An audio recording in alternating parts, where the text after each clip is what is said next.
morning everyone. Another day, another fish ni Kamimo. Ayan po ang aking isda. Ito po yung tinatawag na sunkiss, muli balon.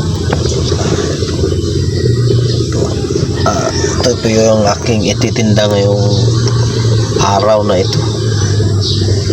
Maliliit na siya pero medyo may kamahalan ng konti kasi balon siya, balon.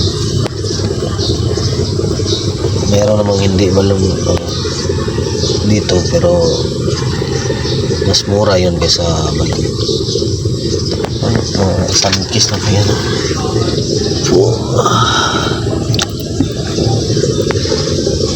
Malaki naman, hindi naman masyadong maliit. Po, ito yung ating mga breeding ko lang po ito. Ito na yung aking kalabasan ng aking breeding ngayon. Ang mga breeder nandun sa fish pond sila, oh. Mamaya nandun na to sa pisto namin dun sa bayang Galas.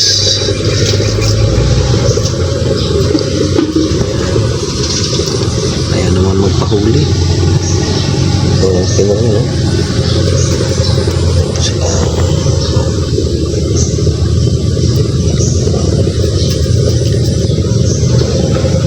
Ayan, wow.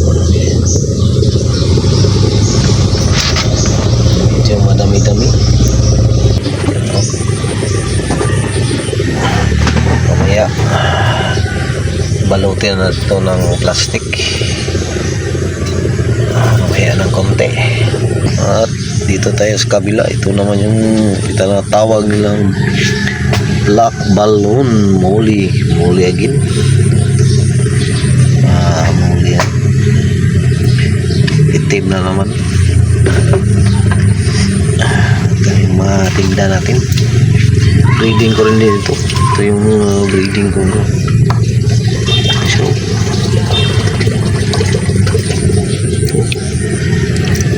yung buntot nila laertil, yung buntot.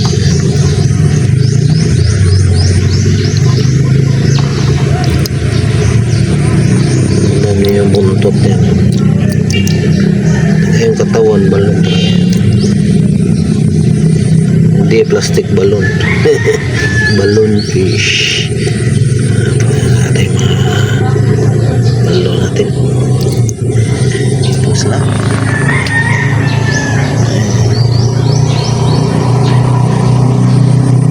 Balot din natin ito mamaya sa plastic.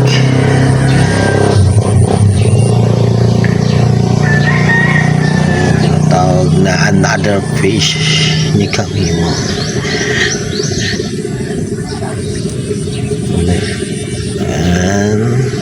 Simple lang yan, oh. Ayan. Ito 4 na piraso, yung nukuno dito sa isang plastic. 4 na piraso ang laman. Yung buntot niya, naka laertil.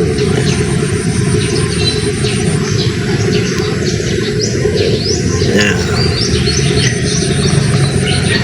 Lipat na naman tayo dun sa kabila. Ito yung mga maliliit. Mix na to.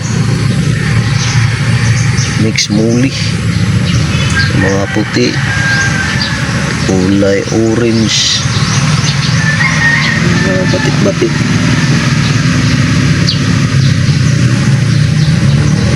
Yung madami-dami ito.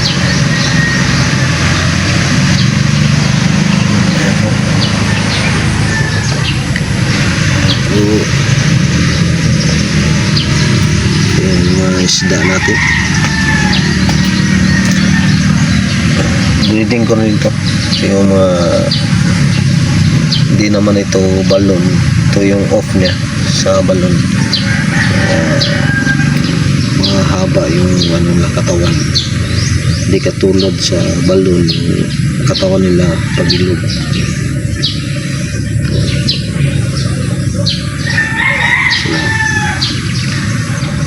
Samahan din natin ito mamaya. Balot na naman.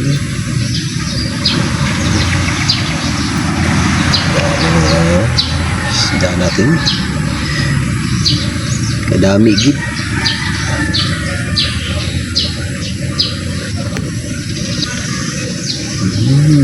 Yan po. Yan. Ay, salamat at may tinda tayo. Naka-breeding na rin ako doon.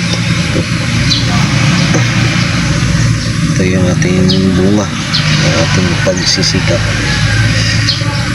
Ito na yung mga binhi, ang mga anak ng ano, yung mga breeder kong isda, yung binili ko.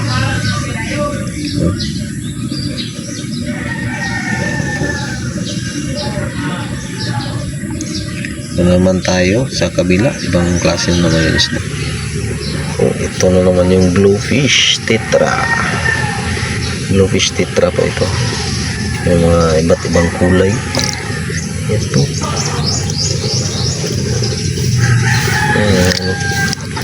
May pink, may green.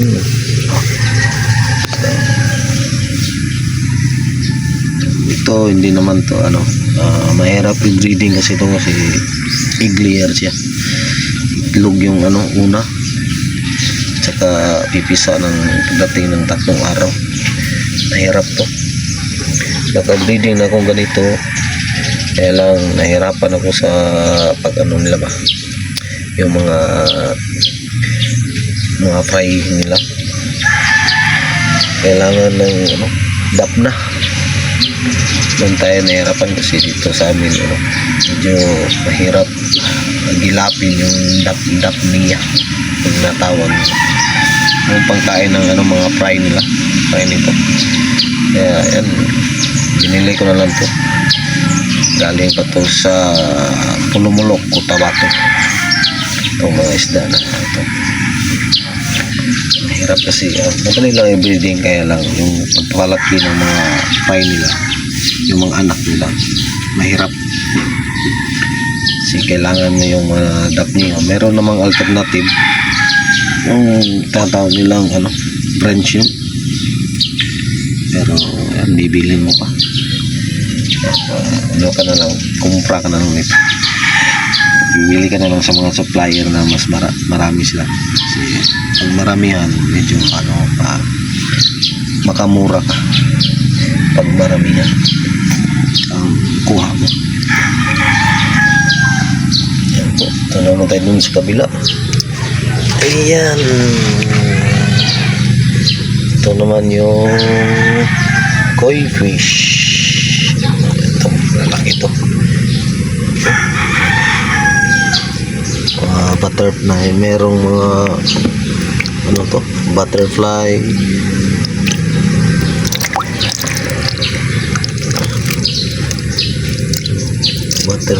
koi, yung mga mahabang buntot.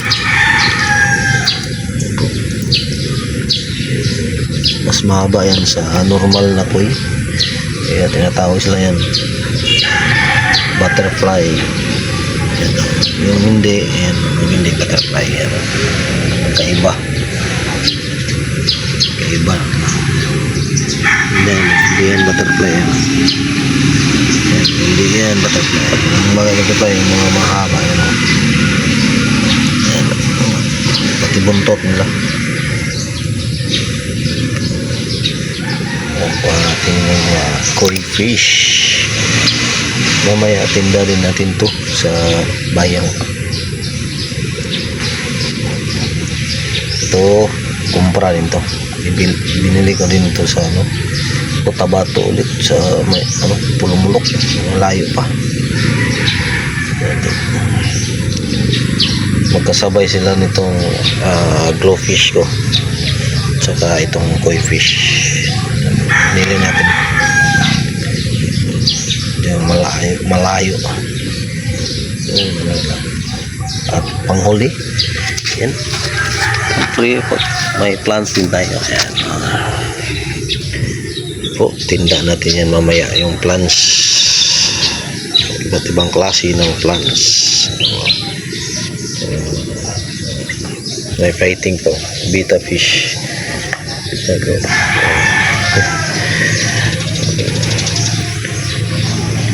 ano, po, hanggang dito na lang. Po, maraming salamat po sa panonood ng aking video. Please po, like and share. And God bless po. Thank you so much.